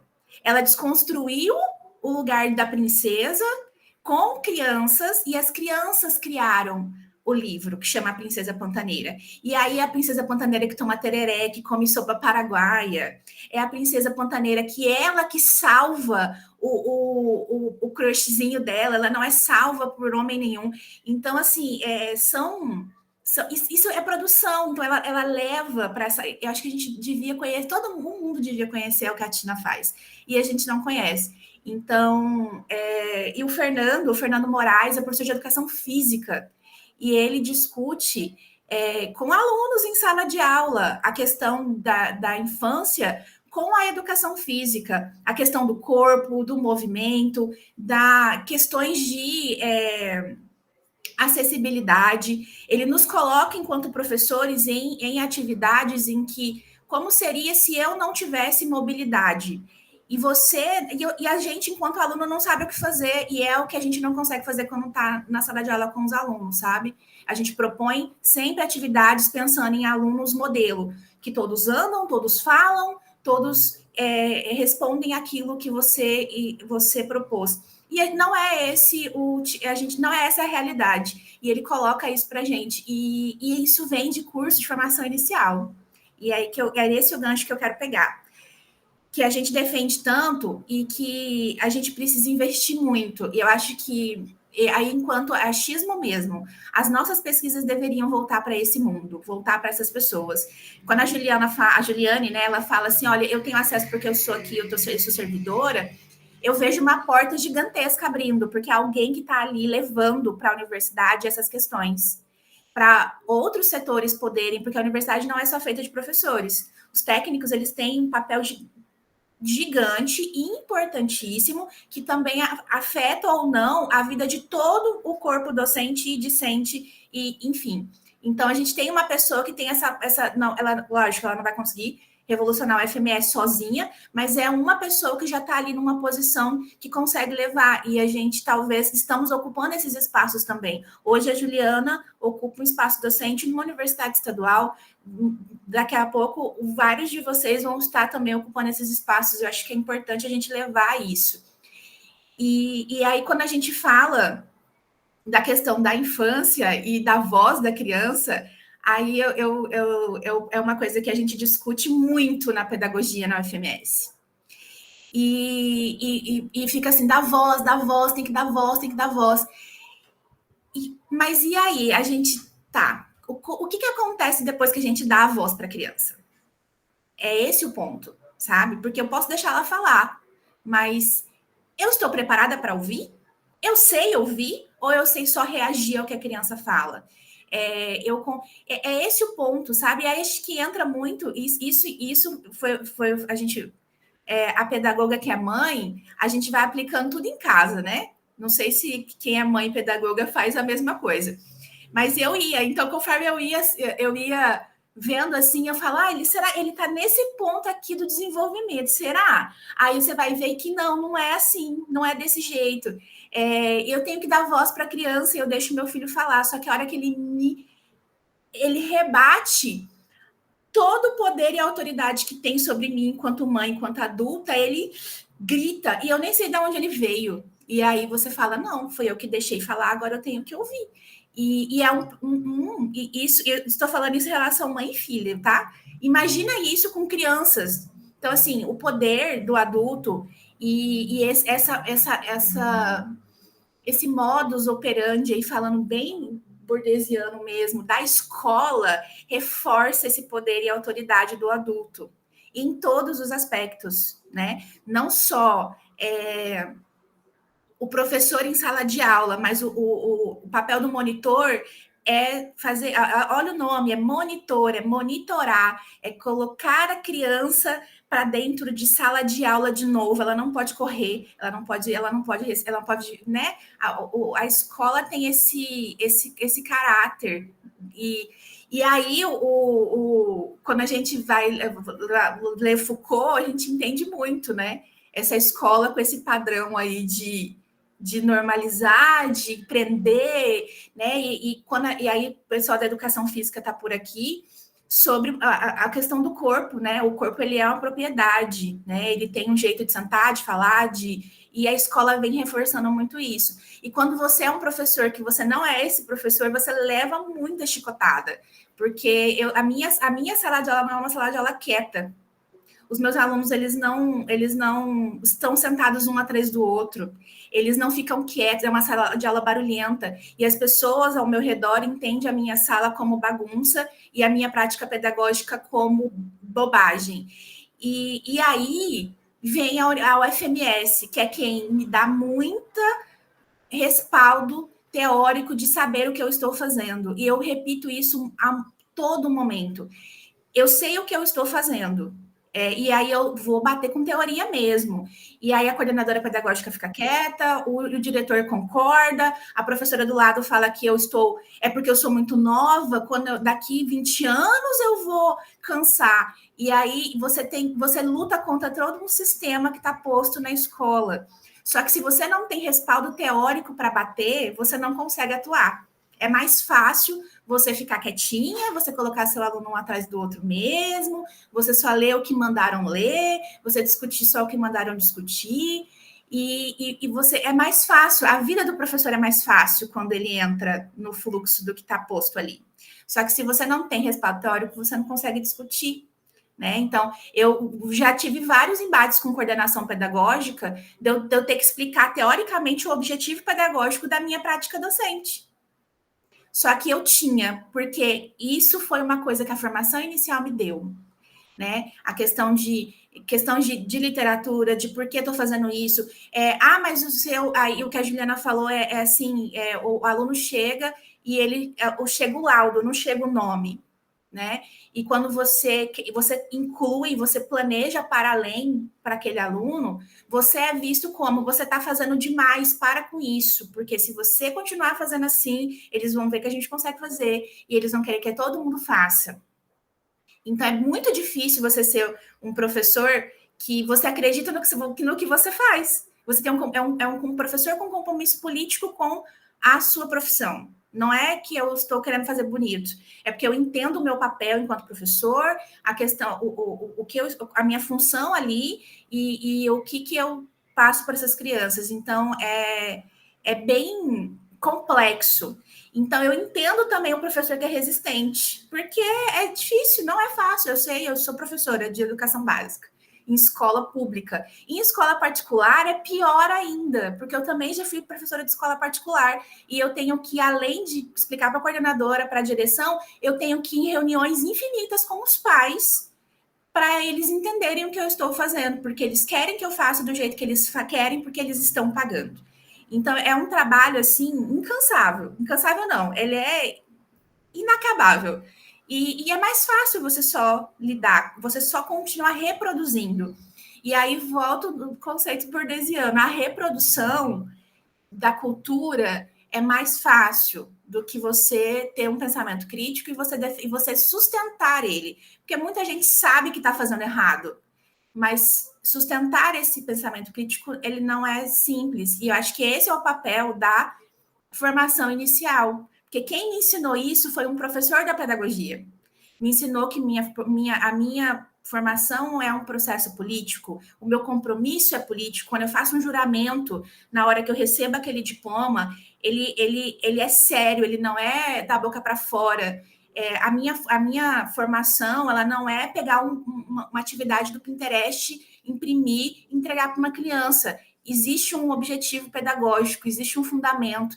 Aquela criança, ela é produtora de cultura, sim, ela é um ser humano de direito, ela está acessando um direito à educação, e é meu papel trazer para ela o conhecimento da humanidade que foi produzido, desenvolver ela em X, Y e Z. Claro que tem muita coisa nos documentos que também vão amarrando você, mas a gente consegue ir além. Eu trabalho hoje aqui na Paraíba como coordenadora de um itinerário de formação profissional e técnica. Eu formo os professores e eu bato nessa tecla. Vocês não estão formando mão de obra para o trabalho barata. Não é esse o trabalho de vocês. Vocês vão ensinar conhecimentos técnicos para esses alunos do ensino médio, mas eles precisam conhecer opções, conhecer a universidade, conhecer pesquisa. Eles precisam, se eles querem empreender, eles têm que saber como. Eles precisam dar, não é só formar mão de obra barata para o mercado, não é o nosso papel.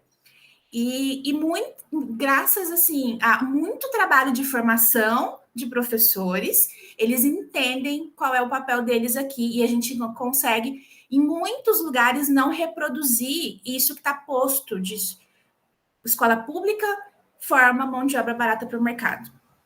E aí eles saem, vão para evento, vão para isso, vão para aquilo, estão envolvidos na universidade, em projeto, mas é um trabalho muito grande para se fazer por trás. E aí vem também a questão do sistema, né? Porque eu, por exemplo, eu sou a coordenadora hoje aqui, eu consigo dar esse direcionamento. Eles não precisam discutir comigo sobre isso. Eu já preciso discutir isso com o secretário de educação, porque ele quer número, ele quer... E eu não é bem por aí que a gente vai, porque a gente precisa ir por aqui, fazer isso, fazer aquilo. Então, é muito... esse jogo político, ele é muito duro também. E ficar... Eu já sou conhecida na secretaria de um jeito ruim, assim, porque eu questiono tudo. Então, quando eu chego em reunião, lá vem a questionadora, lá vem a que pedindo coisa. E assim, eu tenho também gestores que me deixam fazer isso, que também é um ponto, porque nem sempre eles existiam nesse lugar. E aí, conforme eu vou avançando, eles vão entendendo que eu sei o que eu estou fazendo, porque eu não estou numa secretaria de educação por uma indicação política, porque eu sou prima do amigo do vereador. Eu sou uma pessoa da educação, num lugar de educação, discutindo educação. Então, tem um peso. Só que para você construir isso também é uma trajetória. Já tem quase 2 anos que eu estou lá, e agora que eu estou conseguindo espaço para discutir com o secretário de educação, que é quem dá a caneta. Até então, eu ficava aqui tentando fazer uma pessoa que não entende educação, tentando entender o que eu estou falando. Então, são São espaços que a gente vai construindo. E sem a formação inicial boa no sentido de ela é crítica, ela é reflexiva, ela traz fundamentos de diferentes tipos de cultura, ela questiona o etnocentrismo, ela questiona o sistema que está posto, ela nos traz, sim, informações do que é o clássico, de como que a gente foi construído, enfim, né, esse modelo de sistema de educação europeu, mas ela vem discutindo isso para você entender de onde vem, por que é assim e como é que eu, enquanto professor, consigo furar essa bolha, nem que seja a bolha só lá da minha escola, lá da onde eu atuo. E é muito importante, e eu acho que é esse o movimento que o EduFarp faz. E acho que às vezes a gente perde esse fio, sabe? A gente fica muito assim, cada um na sua pesquisa, cada um no seu objeto, e a gente perde um pouco o fio de que é isso que a gente está fazendo. E aí a gente é muito feliz com um orientador que é aparecido, né? Porque ele vai para os lugares, ele tira foto, ele se filma, ele põe em tudo quanto é canto, e aí as pessoas acabam vendo esse movimento. Mas ele é a exceção. As pessoas não fazem, né? As pessoas não têm esse perfil dentro da universidade. Eu acho bem importante, inclusive, esse movimento que o Christian faz, que é pessoal dele, mas quem segue para além de questões de discussão teórica começa a entender muito, sabe? Assim, então, eu acho que é muito disso, assim, da gente tirar um pouco a universidade desse lugar duro de universidade. Mas é importante também a gente levar o que a gente faz aqui na dureza, na sofrência para lá. E aí, voltando para o texto, né, que a Clarice traz, como as diferentes culturas percebem, tratam as crianças. Eu acho que para quem discute infância, nossa, esse texto ele devia ser obrigatório, sabe? Porque e para quem pesquisa criança também, acho que a gente tem isso nas nossas discussões em apresentação de trabalho por aí, mas eu acho que é importante a gente trazer esse ponto, assim, discutir como que se investiga a construção social de infância. Acho que esse é um trabalho que a gente podia, a gente não, porque eu não sou eu que faço isso, mas é uma coisa que a gente não lê, né? Como que eu faço investigação que envolve criança? Quando ela é o ator, ela é a pessoa, ela é literalmente quem diz o que eu estou fazendo. Porque a gente já chega com... Inclusive, o nosso comitê de ética faz isso, né? Eles querem perguntas fechadas, eles querem saber o que você vai fazer passo a passo, não considera a criança enquanto ela que vai construir, às vezes é ela que vai me dizer, não sou eu que tenho que dizer para ela. Esse é um movimento contrário que a gente tem. E a gente não tem a gente não tem nem trabalho sobre isso, porque eu nunca vi isso assim estruturado de uma forma metodológica. E a gente também acho que não discute muito isso nos lugares por aí. A gente já chega com dados, com resultados, e isso é muito também do produtivismo que a gente vive, né? A gente não quer muito saber de como foi feito, raramente querem. As pessoas querem saber qual foi o resultado, o que deu. Deu certo? Você refutou ou não? Então, acho que é um movimento que...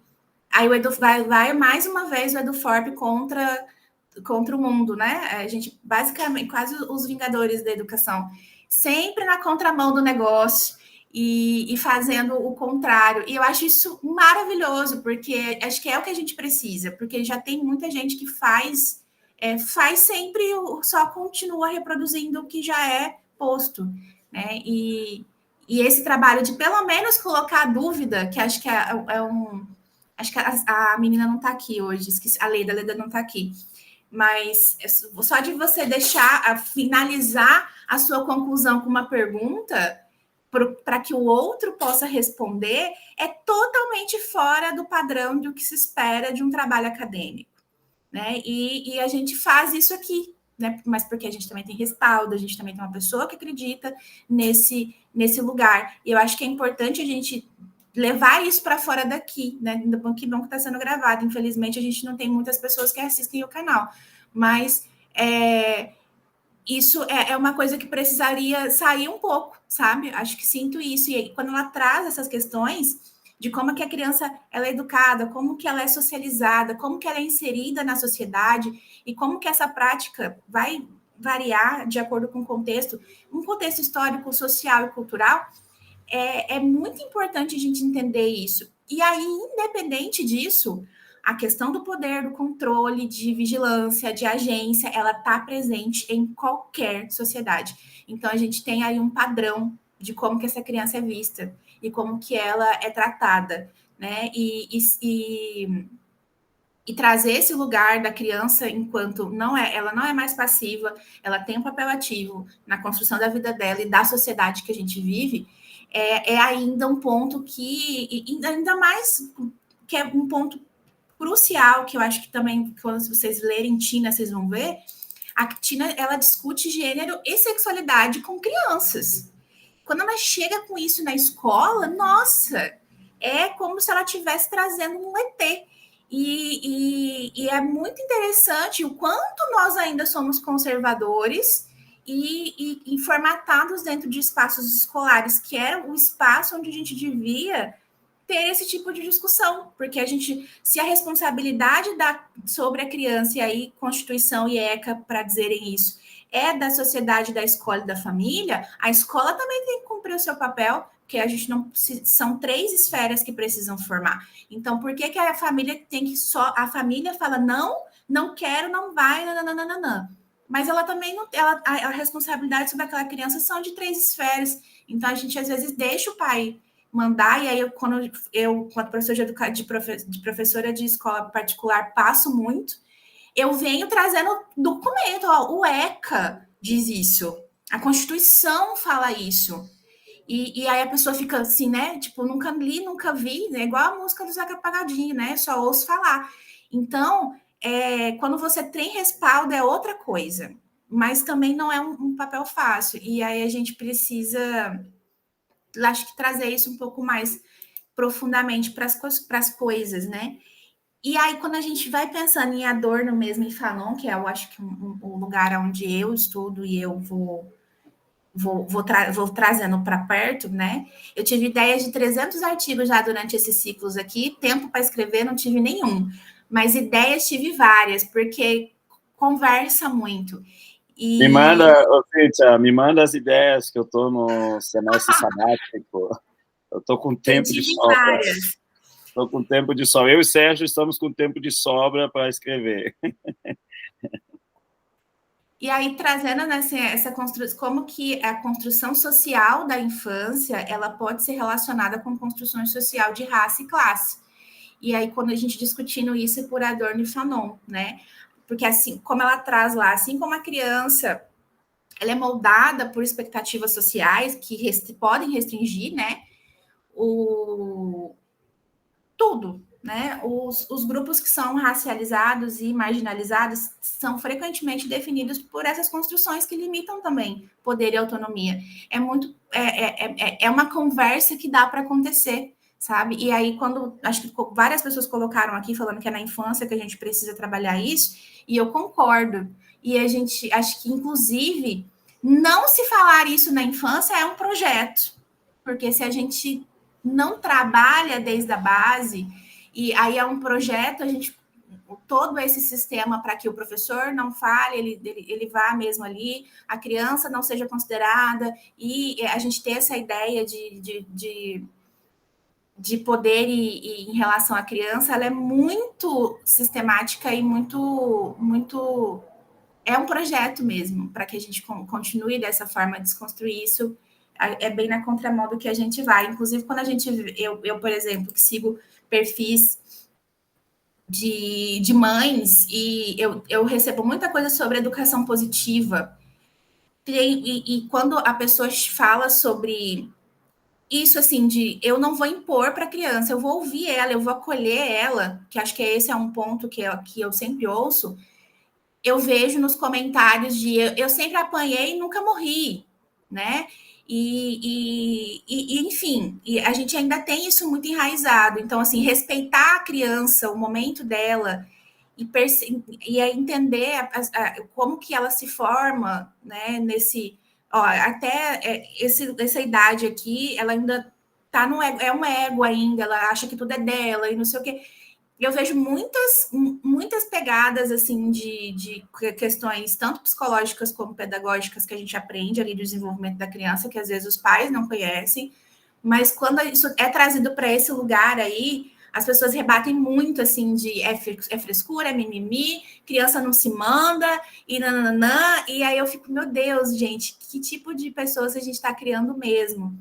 E quando eu vejo números, né, e aí voltando para a minha pesquisa, números de violência, quem são as pessoas que são violentadas, quem são as pessoas que morrem, esses comentários, eles refletem nisso, né? Eu trato essa infância com todo o poder, autonomia enfim, que tiver envolvido no controle, e é isso que eu estou ensinando para ela, e são esses adultos que estão ali, né, na internet todo mundo fala o que quer, mas quando eu passo de números de violência, eles são assustadores, e acho que esse ponto que o Christian coloca, de que a gente não pode colocar a criança como esse ser lindo, esse angelical, a gente tem até, quando a gente tem representação de figuras imaginéticas, a criança sempre é um anjo, né? A gente não está levando em consideração exatamente isso aqui, né? Elas são formadas com base nessa estrutura, da sociedade que elas vivem. A gente vive numa sociedade violenta, onde a violência é resposta. Desculpa te cortar, eu sei que não cortei ninguém, né? Você vai dizer, por que não cortou ninguém, só a mim me corta? Não, eu falei, gente, pode me cortar, porque eu tenho muita coisa para falar. Porque você permitiu, né? Muita boa reflexão, isso é culpa da Crisley que trouxe esse texto, que deu muito o que falar, assim como os outros textos. Juliane, por favor, eu queria pedir para vocês depois 7 minutos e 11 segundos, depois que a gente finalizar, para a gente assistir um vídeo, né? Depois de assistir, eu quero vocês aqui para a gente fazer um comentário final para a gente fechar. Juliane, por favor, se puder ser breves, para a gente ter esses minutos. Então, complementando o que a Cíntia falou a respeito do curso, né, de pedagogia, eu também fui aluna da Tina, e aí eu concordo com tudo que ela disse a respeito da professora e da forma, né, isso, sei lá, foi 15 anos atrás, que eu fui aluna dela na graduação e acompanhando toda essa trajetória, né, por fora. Acho que o trabalho dela é essencial, realmente, ela faz um trabalho muito bom. E o curso de pedagogia em si, ele faz um trabalho muito bom para a gente pensar a sociedade, pensar a educação. E foi justamente por essa base fundamental que eu tive no curso de pedagogia na Universidade Federal que eu pude perceber a deficiência da própria universidade.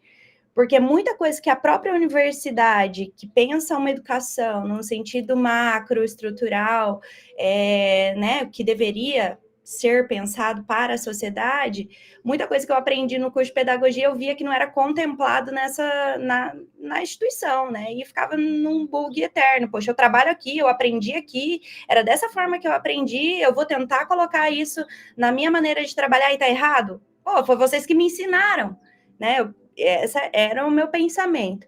E aí, trazer isso para a universidade não é fácil, porque apesar de a gente trabalhar, de aprender dessa forma, chega na universidade, né? Eu fui indicada para participar do comitê que vai discutir o projeto pedagógico institucional da universidade, né? O PDI. E ali eu já percebo que tem um problema, que a universidade não tem um PDI, a gente tem um projeto de gestão. Um PDI, que a gente sabe, na teoria, é um plano que é feito de 5 a 20 anos para a universidade se estruturar. Nós temos um projeto de 4 anos. É impossível. Isso é um projeto político, isso é um projeto de gestão. E aí você tirar da cabeça das pessoas que estão lá, que estão pensando na universidade, que o que eles estão fazendo não é um projeto de desenvolvimento da universidade, que eles estão pensando um projeto de gestão que é pontual, que tem um tempo, que é subjetivo, que faz parte de um público, que não faz parte daquilo que a gente almeja enquanto universidade, enquanto educação, aquilo que a gente pensa, né, e acredita. E, na verdade, não só pensa e acredita, a gente tem certeza, porque a gente está vendo, a gente está estudando, a gente está todo dia se atualizando. Então, não é possível, né, isso parece uma esquizofrenia. Você falar para a universidade que o que ela está fazendo não é certo.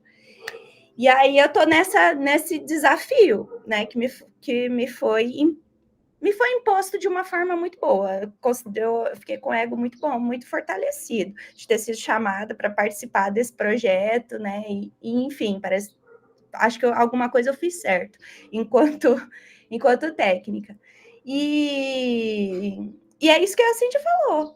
A gente aprende na base, na formação. Era só para fundamentar esse comentário dela de dentro, da pessoa que vive a universidade enquanto servidora há 13 anos e agora, né, aprofundando os meus conhecimentos dentro da própria universidade na qual eu me formei.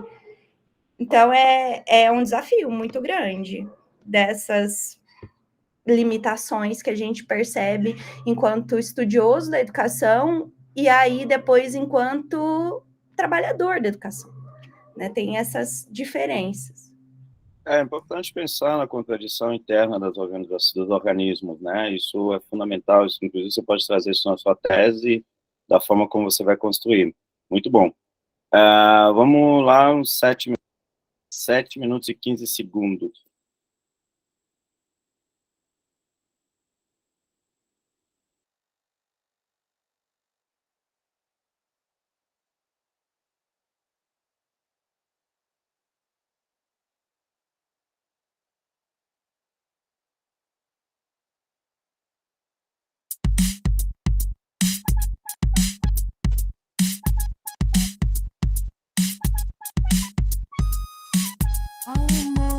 Guardando a amorosa moça,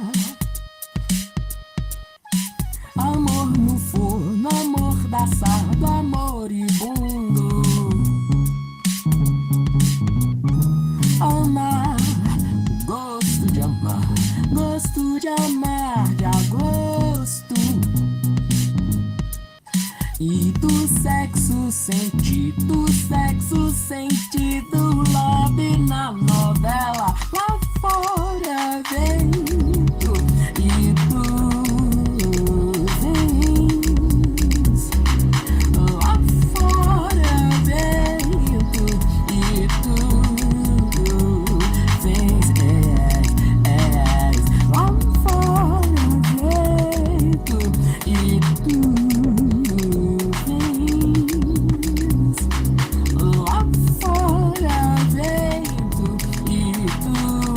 e tu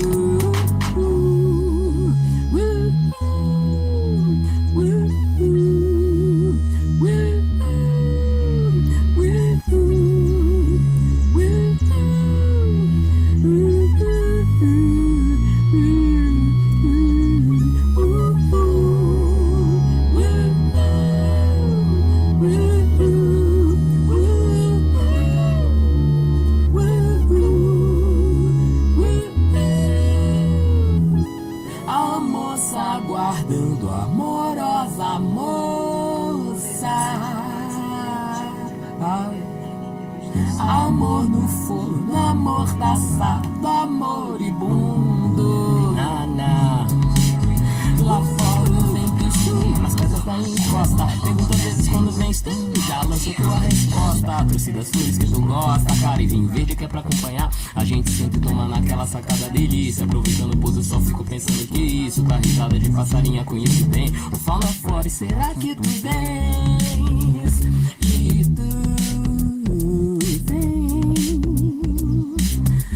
lá fora vento, e tu vens, lá fora vento, e tu vens,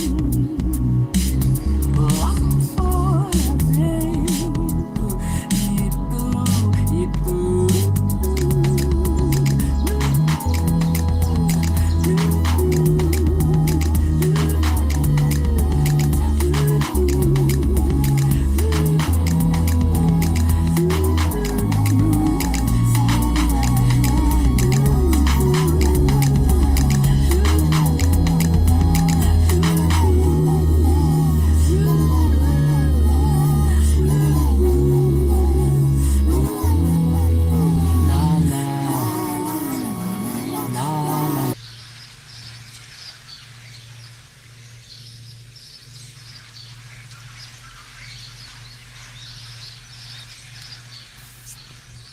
Estávamos na tal situação novamente.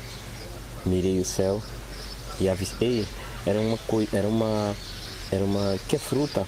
Maçã tá cheia. Cesta vazia. Ainda que não sábado babado, todo domingo a missa. Saía, ia à missa, salgava tudo com missô e partia. Mais um, maçã tá cheia. Maçã tá cheia. Massachusetts. Ai, como eu adoro essa palavra. Ando e há procura de respostas. A procura com sem dúvidas. A procura com sem dúvidas. Escrever até a altura do peito para não afogar mágoa dentro. Mas o que é mesmo que eu levo nessa cabeça? O que nela me pesa? Quais as membranas a me proteger e constituir? Com quantos sim se faz uma canoa, com quantos não para não virar? Me atiro na água. Nada.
Vocês estão aí ainda, né?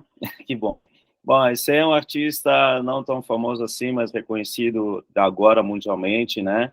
Tem 3 filmes dele rodando no Festival Internacional de Santa Catarina e foi aprovado um filme dele em Festival Internacional em México.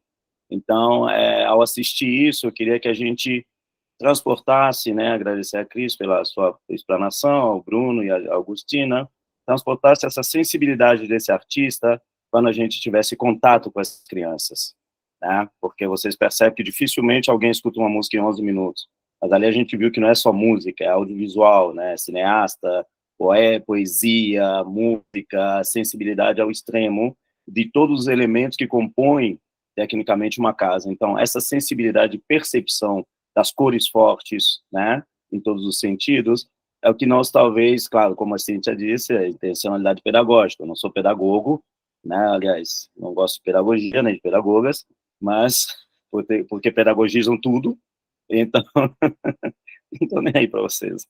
Então, nesse sentido, eu tive intencionalidade pedagógica, sim, para tocar a sensibilidade de vocês, tá bom? É isso, Cris, se quiser... Não sou contra as pessoas, tá? Contra a profissão pedagoga. Cris, se quiser fazer considerações finais para a gente encerrar. Marcos.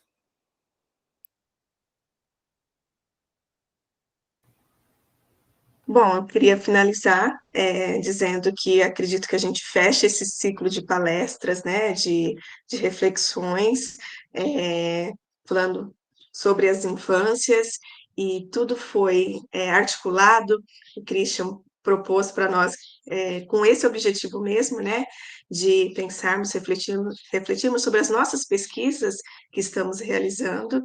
Então, eu creio que agregou muito em todos os nossos, né, nas nossas pesquisas que estamos desenvolvendo.